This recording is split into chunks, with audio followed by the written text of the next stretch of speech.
안녕하세요. 역사 속 식재료에 관련된 재미있는 이야기와 그 식재료에 관련된 간단한 레시피를 소개해드릴 역사 탐식의 푸드 스타일리스트 박수지입니다. 오늘은 닭 요리에 대한 이야기를 해보겠습니다. 푸드 다큐멘터리 어글리 딜리셔스의 셰프 데이빗 창은 이런 말하기 미안하지만 닭은 식용을 위해 생겨난 동물 같다라고 말하죠.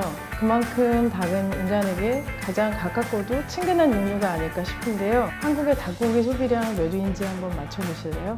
의외로 세계 상위 10위권 안에도 들지 않는다고 합니다. 미국, 아르헨티나, 남아공, 브라질, 싱가포르 등의 국가에서 한국의 닭고기 소비량의 많게는 3배 정도 된다고 해요. 치킨 연풍이 점점 가속화되는 것은 한국의 일만이 아니라는 것이 정말 흥미롭죠. 닭고기가 가장 많이 소비되는 육류가 된 원인은 무엇일까요? 이는 종교와도 관련이 깊습니다. 소를 신성시하는 힌두교에서는 소고기 먹는 것을 금하고 이슬람에서는 돼지고기를 금하죠. 닭고기는 이로부터 매우 자유로운데요. 적은 공간에서 키우기에 사이즈도 아주 적당하죠. 한국인들은 언제부터 닭을 먹기 시작했을까요? 신라 건국시기 기록을 담은 삼국유사와 삼국사기에 이미 닭 요리의 존재가 기록되어 있습니다. 조선 중기에 간행된 종합농업기술서 중보 산림경제에 보면 점점 복잡해지고 다양해진 닭 요리를 볼 수 있습니다. 한국인의 대표적인 닭 요리는 백숙이죠. 이름처럼 물에 하얗게 삶아 먹는 음식으로 닭살은 먼저 발라 먹고 속에 채워놓던 찹쌀은 물에 풀어 죽으로 먹으면서 대미를 장식하죠. 황기, 밤, 은행 등 몸에 좋은 식재료들을 찹쌀과 함께 넣어 끓이는 삼계탕도 대표적인 닭 요리 중에 하나입니다. 대한민국의 양계 산업이 본격적으로 시작된 것은 1960년대부터입니다. 집집마다 소소하게 키워 잡아먹던 닭들이 대량으로 육게 되기 시작한 거죠. 그맘때쯤 명동의 영양센터 본점이 문을 엽니다. 지금까지 먹어왔던 하얀 닭 요리와는 다른 전기구이 통닭에 사람들은 열광을 했고 명동 일대가 순식간에 인산인해가 되어버리고 말았죠. 얼마 전 흥행했던 영화 극한직업의 대사가 생각나네요. 지금까지 이런 치킨은 없었다. 맞나요?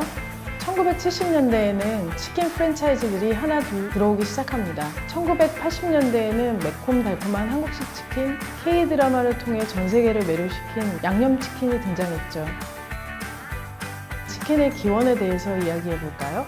노예제도가 존재하던 시절 미국 남부의 농장에서 혹독한 노동을 해야 했던 노예들은 고기를 먹을 기회가 그리 많지 않았다고 합니다. 오죽하면 고기 먹는 날을 빅타임이라고 부르며 아주 특별히 여기기까지 했죠. 당시 노예들이 먹을 수 있는 고기는 백인들이 먹지 않는 부위들 뿐이었죠. 미국 남부에서는 날개에 복, 닭발 등의 향신료를 잔뜩 뿌리고 튀김옷을 입혀서 팔팔 끓인 기름에 통째로 튀겨 먹었는데 이 방식이 전 세계로 널리 퍼져 지금의 프라이드 치킨이 됩니다. 혹시 내슈빌 핫치킨이 뭔지 아시나요?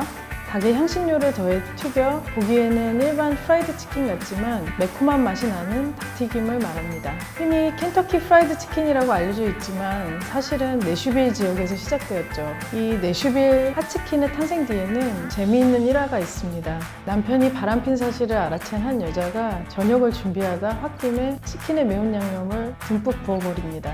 하지만 괘씸한 남편은 괴로워하는 대신에 이 치킨을 너무 맛있게 먹어버렸고 이후 이 레시피가 널리 퍼져나갔다는 것이죠.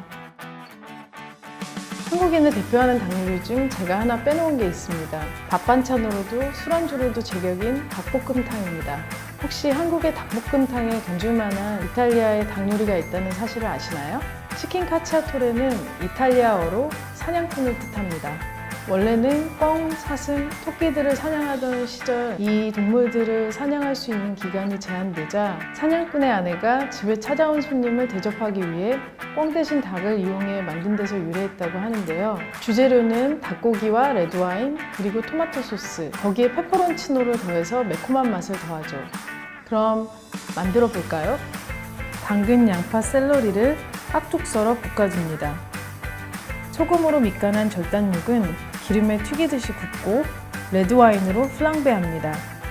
플랑베란 와인이나 럼주에 불을 붙여 알코올을 날리고 음식에 좋은 향만 스미게 하는 것인데요.